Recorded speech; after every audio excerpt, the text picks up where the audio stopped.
want to talk a little bit about some ban list thoughts here. So gear up for random ban list topics with dear old MCole40. Don't beg 30% of you guys have not smashed the crap out of that subscribe button. Smash it so we can get to 105,000. So I just want to go through random thoughts on the ban list here. I don't have real concrete thoughts yet. Besides, Adventure getting hit would be really nice, and I'd like to see Verte Anaconda get checked too, but, we've discussed all of that in previous videos. So, what are the weird things that I kind of want to tackle today? Well, the first one, I want to talk about Harp Horror, and the possibility of pushing this card to 1 at this point in time. And I know every Orcust player is like, yeah, Robbie's talking about Harp Horror. That's a good sign for us. Well, here's the thing. I don't particularly want Harp Horror to come back into the game. And the reason why I say this is Harp Horror is literally that one card that kind of bridges the gap for the completionists of that engine. Now, I don't know if you guys really realize this or not, but the simplistic parts of Orcust, you get a lot done with one card. And I don't think that Konami really wants to see an engine that accessible or that easy to go through. Now, honestly, one-card engines, we've got plenty of those. I understand that at this current point in time. But when I look at Harp Horror and the ability to basically one card set up an Omni Negate, and, even if you want to, splash this into some subdecks, I feel like the payoff is just too darn easy for what Konami really wants to have the player base do at the moment. And I'm not trying to say that is a bad thing. It's just current Konami payoff versus card pool. Yeah, Harp can probably come back if we don't do anything to base. Honestly, if we kept up with the current power scaling of the format, even though I don't personally think, if we slow things down, it would become an issue, because I think it would. But then you look at the rest of how things are going right now. The format is just so inherently fast. You toss Harp Horror into the mix, and it just feels just fine at that point in time. So yeah, if we keep things the way they are, then Harp could fundamentally come back. That's such a devil advocate answer. But then if we slow down the format a lot, then I still think that Harp Horror becomes a little bit of an annoyance. So that's my big thing with that. Now, Thunder Dragon Colossus. Oh, there's so many. I hear about as many opinions on. Well, actually, I hear a little bit less opinions, but it's still very high on Colossus versus Maxi. I'm not going to really touch on Maxi this video, because that's an entire argument for another day. If you've played Master Duel, you've already got an experience with that. But let's talk about Colossus here.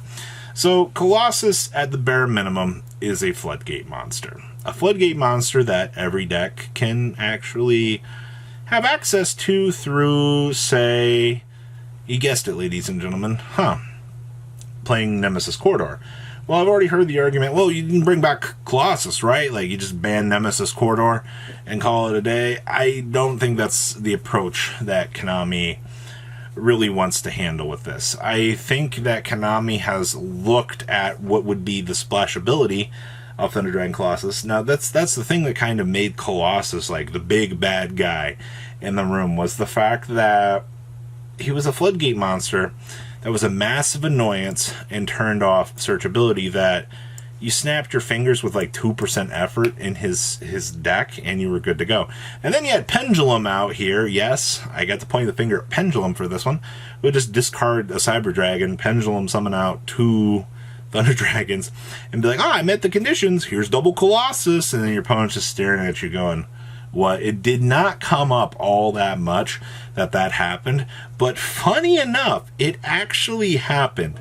I think that was one of the more hilarious interactions that I remember from that point in time, was just the Thunder Dragon Colossus shenanigans with this. For all intents and purposes, I don't think that this should come back at all. And I think that Konami agrees up to this point in time, because there's a reason why Harp Horror and Colossus have remained locked away for as long as they have at this point in time. And as much as I guess a nice splash of change would be nice. I don't think that these are the two things that Konami really wants to do, because having basic denial cards in the game is going to hurt little Timmy from wanting to play locals, and I do wholeheartedly agree with that. Cards that basically deny the chance to play the game, it's really weird to say that because Omni Negates exist, but telling little Timmy that he can't search for, his card and he just got into the game is a massive deterrence to new players. So you got to think about things that way. Unfortunately, it's not a good thing. Now, I heard some real interesting thoughts. Well, that grass is greener could come back on this list.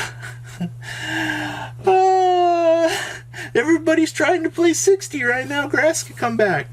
I've said time and time again that the reason why Grass got banned was because it inherently extended games.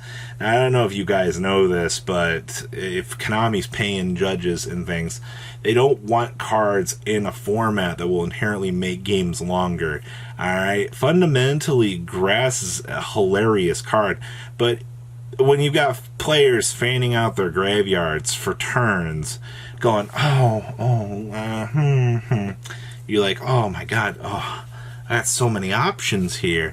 That's a problem, ladies and gentlemen. And, extending out huge amounts of turns just so players can do things, it's not something that a company that's paying, X amount of money per hour to have a judging staff there wants to handle. Inherently, would it make the game more interesting? Yeah, probably. It would make those 60-card mirrors a whole lot more interesting and hilarious at the end of the day. But in terms of competitive play, it's an immeasurable nightmare. Like, there's no reason to bring Grass back when you are paying your judges for competitive events. So that's one thing that players don't really understand, and they like to re-at for whatever reason. Is like, no, the card's fine. Also, let's be honest here, you just got tier elements out here. I can already imagine like a 60-card tier elements deck that just goes, haha, mill, and you're like, fusion. That's a hilarious thing for an entirely different day to talk about, like the potential with tier elements with the Grass looks greener. But I digress. That's not the purpose of this. So no, I do not think that Grass looks greener because it's okay in whatever playtesting sessions that you've done with your friends is fine. It's just, it does not feel good at this point in time. So those are like my three like biggest things right now that I wanted to touch on, because everybody's got an opinion, like everybody has a butthole. I always say this in all of these videos, especially when it comes to like ban list predictions and things. And I've already said countless times again that I do think that this will be the list that the TCG will probably lose Verte Anaconda. I do think that we need to do something about the whole Brave engine. Oddly enough, I think the TCG could actually left field this here, and they could just straight outright ban Griffin Rider. That would be such an interesting take on the format if they just went to, because honestly, Griffin Rider is just super rare. It's not what's selling that set, obviously. Rite of Armesia, and the other high value cards are the things that players really coveted. And then you're like, well, if they ban Griffin Rider, obviously like Illegal Knight exists, but like, to what extent will players still play the package?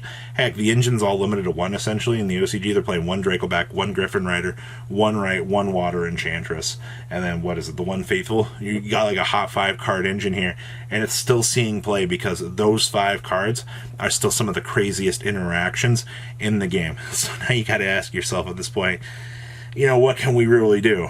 Probably something should be banned from the package at some point, but splashability is just too great, man. Yu-Gi-Oh! Has a hard time with like very generic cards. That's why like we get very excited when we see things that are like well restricted within their rights, and then you wash your hands of something like Rite of Armesia that's just like, oh yeah, an Omni Negate that's searchable, that gives you a discard outlet that doesn't lock you anything. You just kind of unlock Pandora's box at that point in time, and you see some crazy, just look at Based, for example, for that. So that's just some of my thoughts right now, everybody. Do you guys have any thoughts as well? Please feel free to leave a comment down below. I always love reading my comments. There's always some very interesting things that get said, but this is just kind of where we're sitting right now. So I'm kind of excited to see what will come out of this. I'll see your beautiful faces back here later in the day, guys. Peace out. Patrons! Thank you.